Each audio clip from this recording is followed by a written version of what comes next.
저는 오늘날 우리 한국 교회가 활력을 잃고 또 쇠퇴하는 이유가 하나님을 잘 몰라서 그렇다고 생각합니다.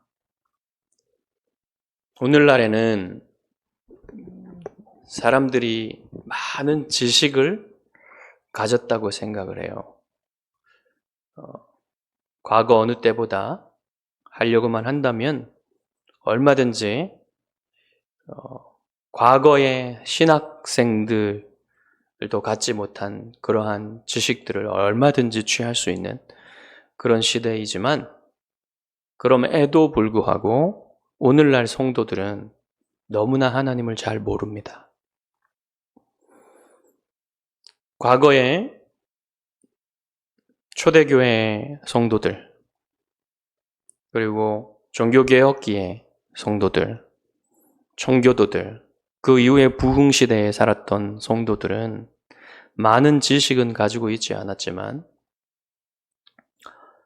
그 들려지는, 가르쳐지는 진리를 꼭 붙들고 그것을 꼭꼭 씹어서 소화시키고 되새김질하고 자기 것으로 만들었어요. 그래서 그 들려지는 진리만큼 자기 것으로 만들고 그것을 통해서 하나님을 알려는 열심히 있었습니다. 그러나 오늘날 성도들은 그런 열심이 없어요. 그것을 어떻게 할 수 있냐면 하나님 말씀에 대한 사모함의 온도가 너무너무 낮아요. 온도가 낮으니까 끓질 않습니다. 끓어오르질 않아서 끓어올라서 나오는 열정으로 하나님을 섬겨야 하는데 끓어오르질 않는 시대가 바로 지금입니다. 그래서 저는 왜 그런가 생각해 볼 때 기초가 없어서 그렇다 생각합니다. 기초가 잘 닦여져 있지 않기 때문에 그 위에 아무리 열심히 세우려 한들 바람이 나고 홍수가 나면 다 무너지는 거예요. 그러니 다시 기초를 잘 다져야 됩니다. 그 신앙의 기초 중에 기초가 사도신경입니다. 사도신경을 그냥 지나쳐 버리면 안 돼요.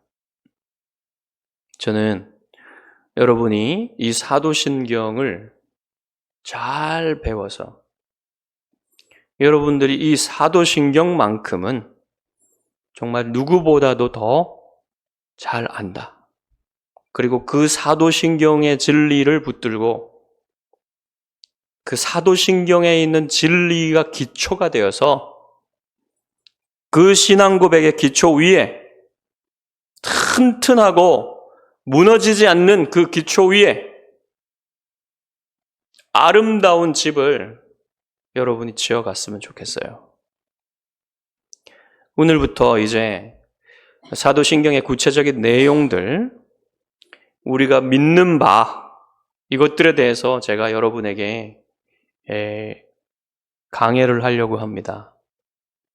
이때까지는 이제 사도신경 자체에 대해서 내용들은 들여다보지 않고 그 특징과 구조와 이러한 사도신경의 형성사 이런 것들을 여러분에게 충분히 말씀을 드렸어요. 이제 그 내용들을 살펴봄으로써 여러분이 믿는 바, 믿어야 할 것이 무엇이고 여러분이 서 있는 믿음의 기초가 무엇인지에 대해서 제가 여러분에게 말씀을 드리도록 합니다. 그래서 여러분이 이 강해를 들으시면서 여러분의 신앙의 기초는 잘 세워져 있는지, 튼튼하게 세워져 있는지, 금이 간 곳은 없는지, 무너질 것 같은 곳은 없는지, 물이 새는 곳은 없는지 이런 것들을 점검해 보시기 바랍니다. 그리고 그런 것들이 있다면 그것들이 다 메워지고 튼튼해져서 여러분이 그 위에다가 정말로 튼튼한 집, 세파가 몰아쳐도 어떤 세상의 사상들이 여러분께 도전해도 흔들리지 않는 그런 집을, 신앙의 집을 지어 가기를 바라요.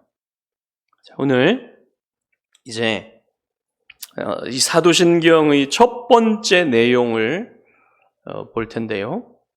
그것은 우리가 지난번에 크레도인이라고 했죠.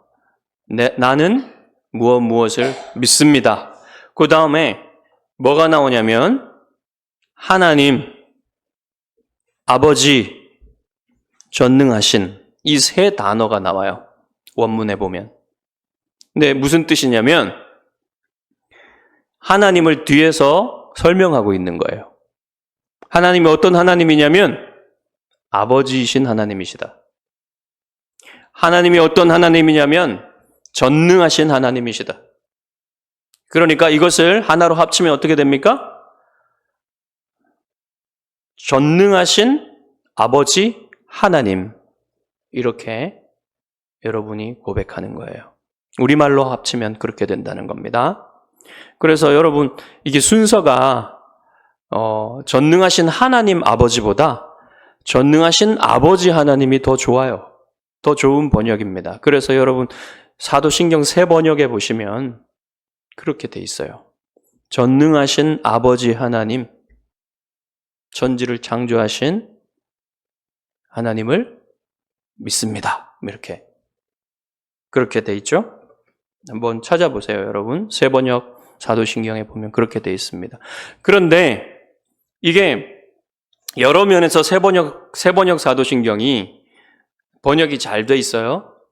그렇지만 저는 왜 우리가 옛날부터 해오던 사도신경을 하냐면 새 번역의 사도신경은 시적인 장엄함을 거의 다 잃어버렸습니다. 라틴어 원문에 보면요, 굉장히 시적으로 장엄한 것을 전달해요. 우리가 예배를 드릴 때 고백할 때 이 시적인 장엄함이 필요합니다. 우리가 이 고백을 하나님께 드리기 때문에. 그래서 저는 그냥 옛 번역을 사용하는 거예요.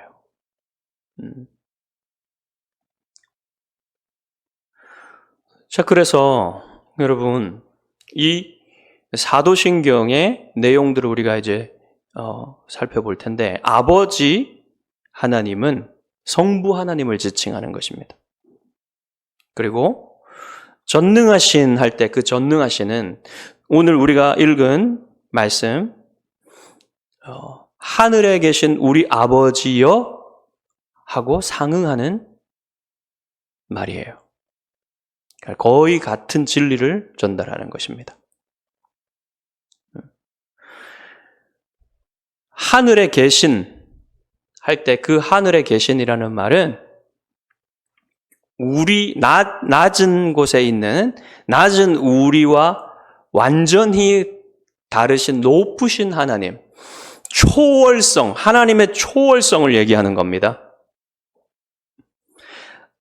이 다름, 하나님과 우리의 이 다름, 우리는 낮은 존재이고 하나님은 높은 존재인 피조물과 창조주의 차이. 이 차이는요, 영원히 좁혀질 수 없어요. 영원히 변함이 없는 차이입니다.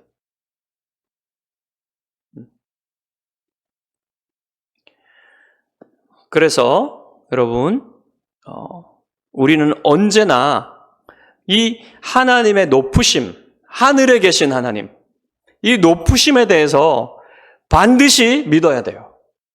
우리는 낮은 존재이고 하나님은 높으신 존재여서 결코 우리의 힘으로는 하나님 앞에 우리의 힘으로는 나아갈 수 없다라는 사실, 우리의 힘으로는 하나님을 알 수 없다는 사실, 하나님이 알려주시지 않으면, 자신을 보여주시지 않으면 우리는 하나님을 알 수도 없고, 하나님이 내려오셔서 우리와 교제하시지 않으면 우리는 하나님께 다가갈 수 없다는 거예요.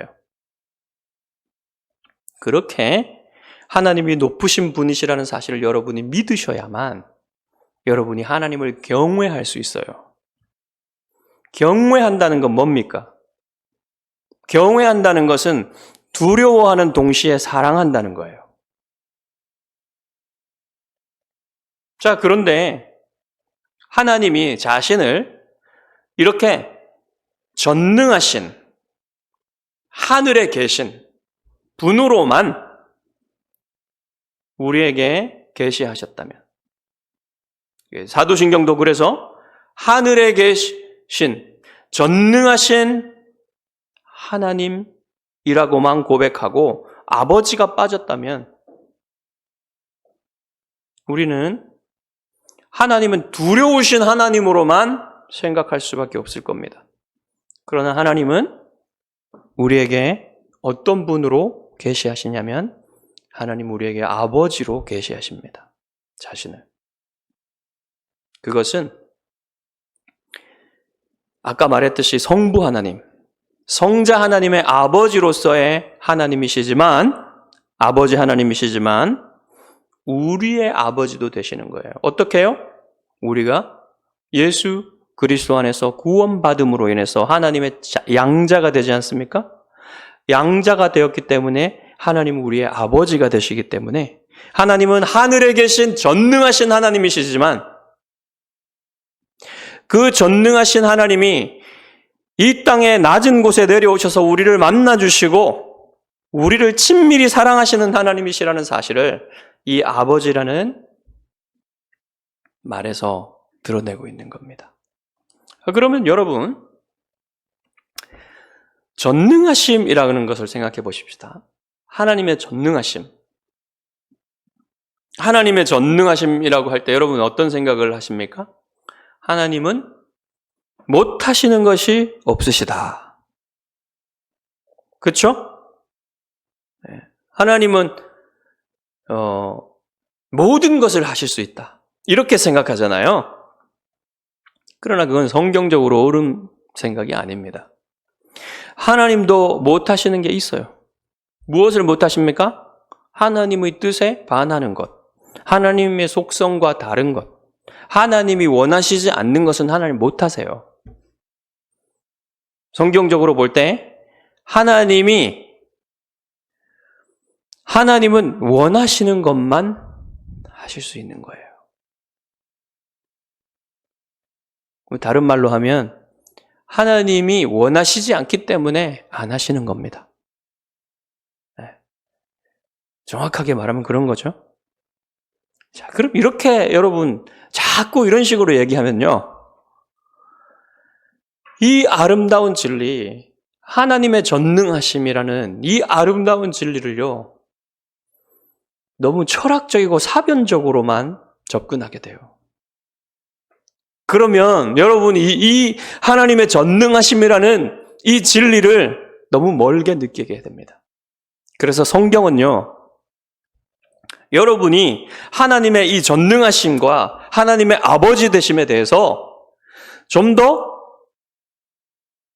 여러분이 사변적인 것이 아니라 철학적인 것이 아니라 성경적인 길로 알 수 있는 방법을 주셨어요. 그 길이 뭐냐면요, 언약의 길입니다. 언약. 성경은요, 전체가 처음부터 끝까지 언약이라는 길을 따라가면요, 여러분이 성경을 잘 읽을 수 있고 성경을 아주 깊이 있게 읽을 수 있고 하나님이 의도하신 길을 따라서 읽을 수 있습니다. 여러분 성경 읽으실 때 언약을 생각하시면서 읽으셔야 돼요. 그 언약들이 이 성경 전체라는 건물의 기둥들입니다. 그리고 또 성경을 여러분이 여행할 때 그 언약이라는 길을 따라 가시면 돼요. 그래서 여러분에게 이 하나님의 전능하심과 하나님의 아버지 되심에 대해서 이 언약의 길을 어떻게 따라가는지 제가 오늘 맛보기로만 보여드리겠습니다. 제일 먼저 성경에서 여러분이 알아야 될 언약이 무엇이냐면 구속 언약입니다. 구속 언약이라는 것은 삼위일체 하나님이 성부와 성자와 성령 하나님께서 서로 협약을 맺으신 것이라 그래서 이것을 구속 협약이라고도 해요.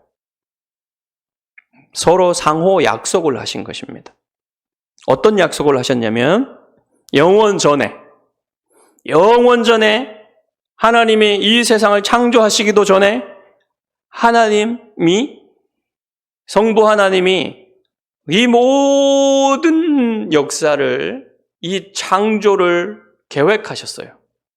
작정이라 그래요. 그거를 작정하셨습니다. 그리고 그 작정 중에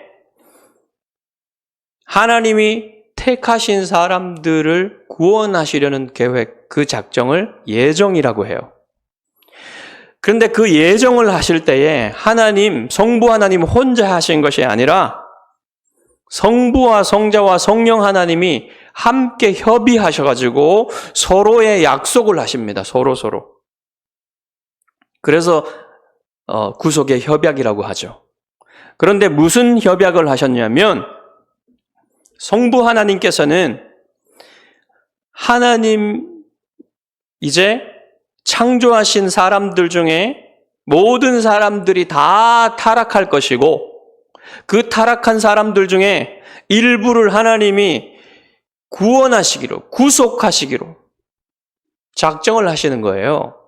그 계획을 성부 하나님이 세우셨습니다. 근데 그 계획에 있어서 가장 중요한 계획은 성자 하나님이 이 땅에 인성을 취하시고 오셔서 십자가를 지시고 우리의 택하신 자들의 죄를 대신하여서 죽으시는 것이었습니다. 그리고 성령님께서는 그 예수님이 아들 하나님의 모든 말씀에 이 땅에서 순종하시고 결정적으로 십자가에서 죽으심으로 우리의 죄값을 담당하신 그 의를 택하신 사람들에게 선물로 나누어 주시는 일을 하시도록 그렇게 성부 하나님께서 계획을 하셨고요. 그 계획에 대해서 성자 하나님은 기꺼이 모든 아버지의 뜻에 순종하시겠다고 약속을 하셨어요. 그리고 성령 하나님께서도 그렇게 하시겠다고 약속을 하신 것입니다. 이게 왜 구속 언약으로 불리겠습니까? 바로 하나님이 택하신 사람들을 구속하시겠다는 그 계획에 대한 협약이기 때문에 구속 언약이에요. 이것을 구속 언약이라고 부릅니다. 그래서 삼위 하나님 안에 언약이 세워진 거예요. 여러분 그럴 때 보십시오. 여러분은 이 구속 언약을 생각하시면서 하나님의 전능하심에 대해서 생각하셔야 됩니다. 하나님은 얼마나 위대하신 분이십니까? 여러분이 하나님의 전능하심에 대해서 생각하실 때 주로 어떻게 생각하십니까? 창조 안에, 역사 안에 하나님께서 행하신 일들을 가지고 생각하시죠.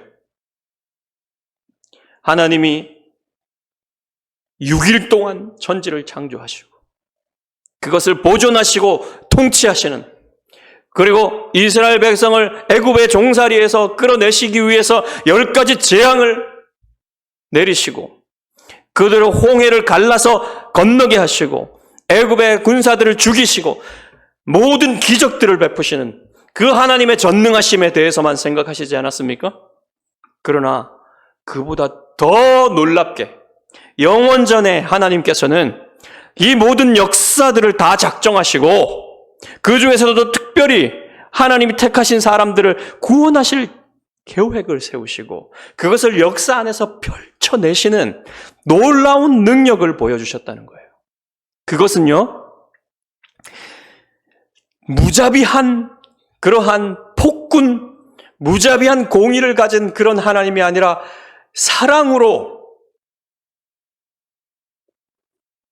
우리는 다 알 수 없는 위대한 사랑으로, 아름다운 사랑으로 자녀들을 사랑하시는 그 아버지의 사랑으로 일하시는 전능하심이었습니다. 그래서 하나님은요, 역사 가운데 하나님의 그 구속 언약을 펼치실 때도 언약을 통해서 펼치세요. 시행하세요. 구속 언약을 실행하실 때도 언약들을 통해서 실행하십니다. 자, 그러면 여러분, 구속 언약 다음에 나오는 언약이 무엇입니까? 행위 언약이라고 해요. 아담 언약이라고도 합니다. 아담과 맺으신 언약이기 때문에 하나님이 아담을 창조하시고 에덴의 동산을 창설하시고는 그곳에 아담을 두시고는 아담과 언약을 맺으시는데, 여러분, 하나님은요, 인간에게, 그분이 창조하신 인간에게 아무런 말을 하시지 않으셔도 피조물은 하나님의 말씀을 들어야 되고 하나님의 뜻을 따라야 되는 것이 당연한 것입니다. 그렇죠? 모든 피조물이 그래요. 그래서 사람들이 하나님의 뜻을 따라 살더라도, 즉 순종하더라도 하나님이 사람들한테 아무런 상을 주시지 않아도 됩니다. 그렇죠? 그런데 하나님은 사랑이시기 때문에 하나님의 은혜로 아담에게 내려오셔서 아담과 언약이라는 것을 맺으셨어요. 언약을 맺으셨어요. 약속을 하셨어요. 무슨 약속을 하셨냐면, 아담아, 네가 이 동산 중앙에 있는 선악을 알게 하는 나무의 열매를 먹지 않으면 너가 이 생명나무의 열매들을 따먹고 영생할 수 있도록 하는 선물을 줄게. 이게 하나님의 약속이었어요. 아담과 맺은 언약이었습니다. 그러면 여러분, 이 선악을 알게 하는 나무의 열매와 생명나무는 무엇을 상징할까요? 생명나무는요, 아담이 완전한 순종을 했을 때에 그 생명나무의 열매를 따먹는 것은 영생을 의미합니다. 영원한 생명을 상징해요. 그리고 그 선악을 알게 하는 나무의 열매는 뭐냐면요,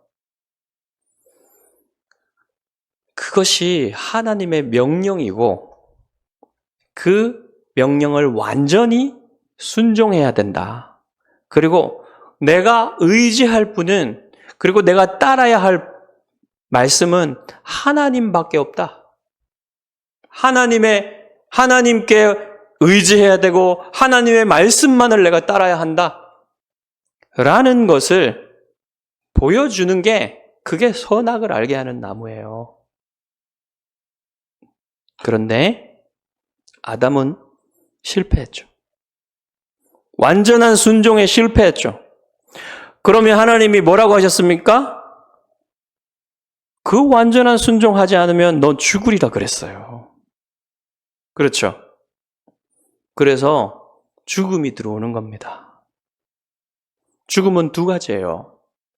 육체적 죽음과 영적인 죽음. 영적인 죽음은 하나님과 원수되고 하나님과 단절되는 겁니다. 하나님을 만날 수가 없어요. 에덴 동산에서 쫓겨나고요, 이제 하나님을 만날 수가 없게 되는 겁니다. 그래서 모든 아담 아래서 일반적인 생식법으로 태어나는 모든 사람들은 다 하나님의 원수가 되는 거예요. 하나님 만날 수 없는 겁니다. 자, 그래서 하나님은 어떻게 하셨어요? 하나님은 창세기 3장 15절에서 원복음을 들려주세요. 뱀이 여자의 후손의 발꿈치를 깨뜨릴 것이고 여자의 씨가 뱀의 머리를 깨뜨릴 것이다. 이게 원복음이에요, 원복음. 그리고 나서 하나님은 아담과 하와에게 가죽옷을 지어 입히십니다. 그때에 동물이 아담과 하와 대신 피를 흘렸어요. 이게 처음으로 계시된 복음이에요. 그 이후로 쭉 계속해서 예수 그리스도에게까지 이 복음이 더 구체화되는 것입니다. 그래가지고 여러분, 이제 사람들이 타락해가지고 이제 아담의 믿음을 계승하는 사람들과 그렇지 않은 사람들로 나누어지고, 결국에는 노아 시대에 가면요, 사람들이 다 노아와 노아의 가족 빼고는 하나님을 몰라요. 그래서 하나님은 다 쓸어버리십니다. 물로 다 쓸어버리십니다. 육체적인 죽음도 그들에게 왔다는 거예요. 900 몇 살, 800 몇 살 이렇게 살면서 다 죽었어요. 그리고 또 하나님은 그 사람들, 죄악에 완전히 빠져버린 사람들을 다 물로 쓸어버리셨고, 새로운 인류를 노아와 노아의 가족으로부터 시작을 하셨는데, 그럼에도 불구하고 그들의 죄성은 사라지지 않았습니다. 그래가지고 하나님은 왜 노아와 하나님이 언약을 맺으셨냐면, 노아 언약 기억하십니까? 노아 언약의 그 표는 무지개였는데, 하나님이 그 무지개를 너희들이 무지개를 보면 내가 다시는 물로써 인류를 쓸어버리지 않으시겠다는 그 약속을 주셨는데요. 그게 뭐냐면요, 하나님이 인간 사회와 자연계를 보호하시겠다는 거예요. 마지막 날까지. 왜 그 약속을 주셨겠습니까? 그것은 역사가 계속되어야만 하나님이 보내시기로 한 여자의 씨가 오시는 거예요. 그러한 배경이 되는 겁니다. 노아의 언약은. 이 땅이, 이 사회가 보존되어야 될 거 아닙니까? 그것만 있는 건 아니지만 그런 의미도 있어요. 그래서 아브라함 때에 이르면 또 사람들이 다 하나님을 너무나 모르는 때가 돼요. 아브라함 자신도 우상 숭배자의 아들이었어요. 그래서 하나님은 아브라함을 부르시고 아브라함과 또 언약을 맺으십니다. 그때 언약은 은혜 언약이라고 해요. 이후로 모든 언약은 은혜의 언약입니다. 왜냐하면 무조건적으로 하나님이 은혜를 주셔서 구원하시겠다는 그런 언약이기 때문에 그래요. 그리고 아브라함의 자손들이 이스라엘이 되지요. 그리고 이스라엘을 애굽에서 구원해내시고 모세와 언약을 세우시는데, 이것은 모세 언약이라고도 하고 옛 언약이라고도 합니다. 그래서 이때에 풍성한 복음을 보여주셨어요. 우리가 출애굽기와 레위기를 통해서 봤죠? 풍성한 복음을 보여주셨어요. 그리고 이제 그 모세 언약을 지나서 다음에는 다윗 언약이 됩니다. 다윗의 자손에게 영원한 왕위를 주시겠다고 하는, 영원한 나라, 영원한 왕위를 주시겠다고 하는 약속을 주시는데, 그 약속을 예수 그리스도께서 오셔가지고 이루시는 거예요. 그래서 예수님께서 이 땅에 오셔가지고, 성육신하여 오셔가지고 완전한 순종과 결정적으로 십자가에서 죽으심으로써 자기 피로 새 언약을 성취하십니다. 이것이 왜 새 언약이냐면요,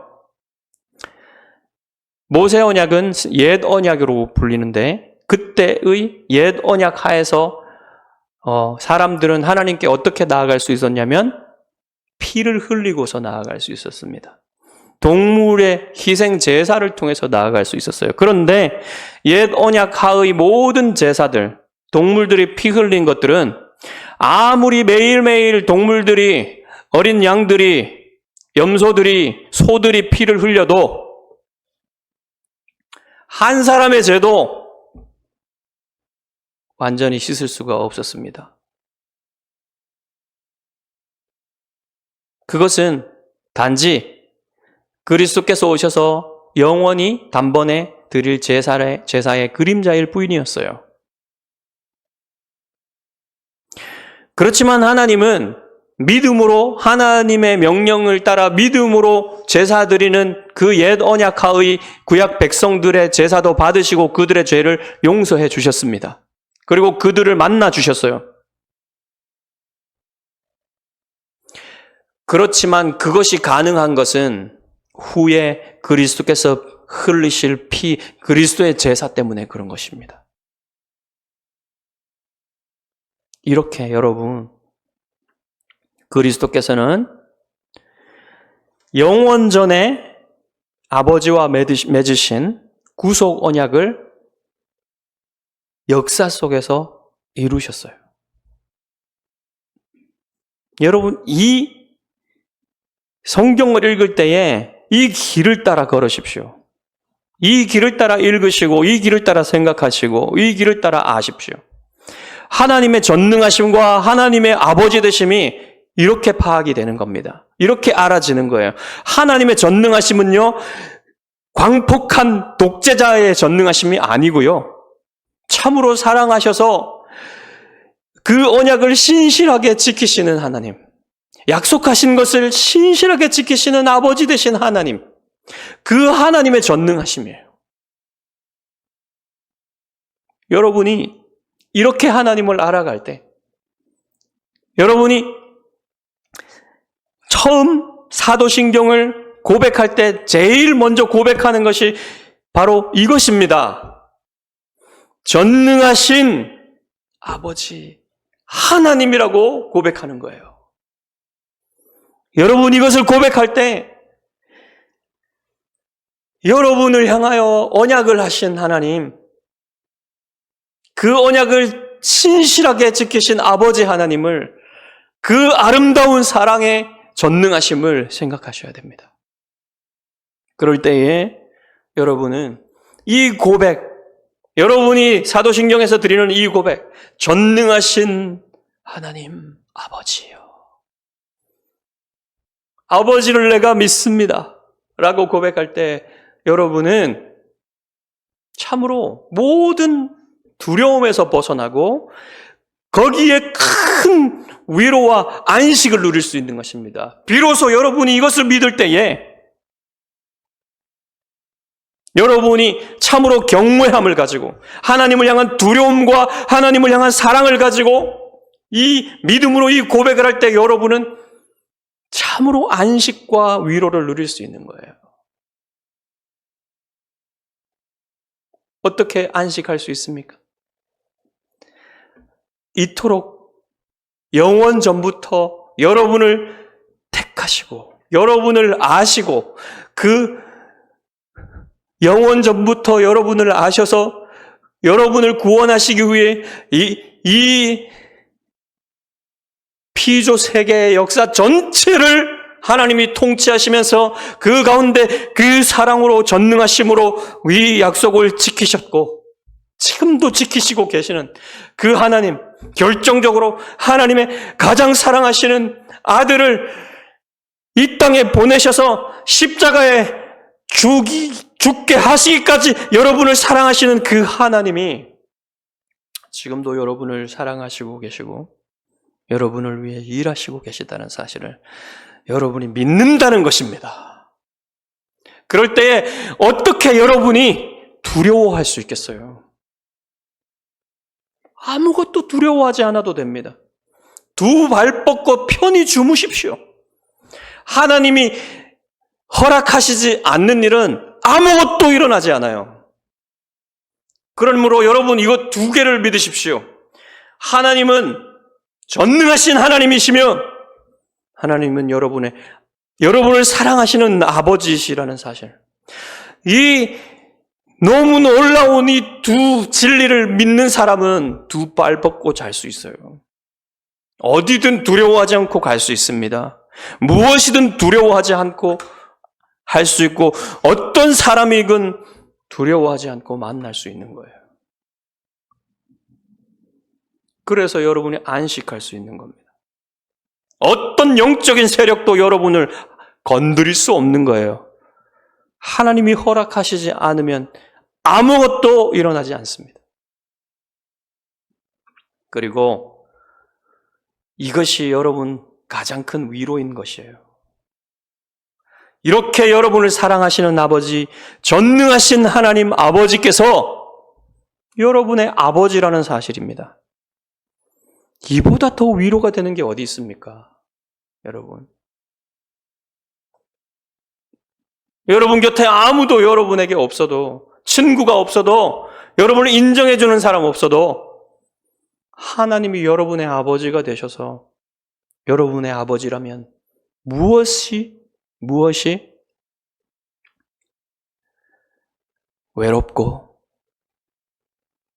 무엇이 그렇게 고통스럽겠습니까? 여러분, 오늘날 어떤 사람들은 하나님을 아버지라고 부르는 것을 너무너무 싫어합니다. 미국의 장로교단 중에 제일 큰 교단이 PCUSA라는 장로교단이 있거든요.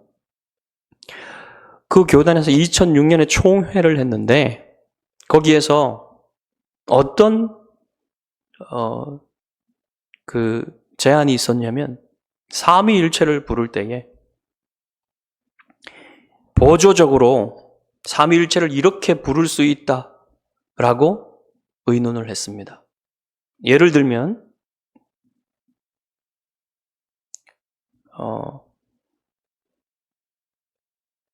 긍휼이 많으신 어머니, 사랑받는 아들, 생명을 주는 자궁, 성부, 성자, 성령이 아니라 이런 식으로 보조적으로 삼위일체를 설명할 수 있다고 이렇게 얘기를 했다는 거예요. 이것은요, 이미 이렇게 하는 순간 성경을 왜곡하는 것이고요, 하나님을 아버지라고 부르기 싫어하는 사람들의 압력에 굴복한 거예요. 여러분, 하나님을 아버지라고 부르는 것은요, 그것 하나님께 성별이 있어서 그런 게 아닙니다. 하나님은 성별이 없어요. 하나님은 남자도 아니고 여자도 아니에요. 다만 지금 우리가 살펴본 하나님의 아버지 되심에 대해서 하나님이 인격이신 분, 하나님은 지성과 감정과 의지를 완전한 이 인격을 가지고 계신 분이시다라는 사실, 그리고 그분은 참으로 완전한 아버지와 같은 분으로서 여러분들을 지키시고 보호하시고 인도하시고 여러분의 모든 필요를 채우시는 그런 사랑의 하나님이시라는 점에서 아버지라고 부르는 거예요. 그런 아버지를 두신 여러분이 이 전능하신 아버지 하나님을 믿는 사람들이라, 그 아버지를 가진 사람들이라는 사실 안에서 여러분이 큰 안식과 위로를 받으시기를 주님의 이름으로 축복하십니다. 기도하겠습니다.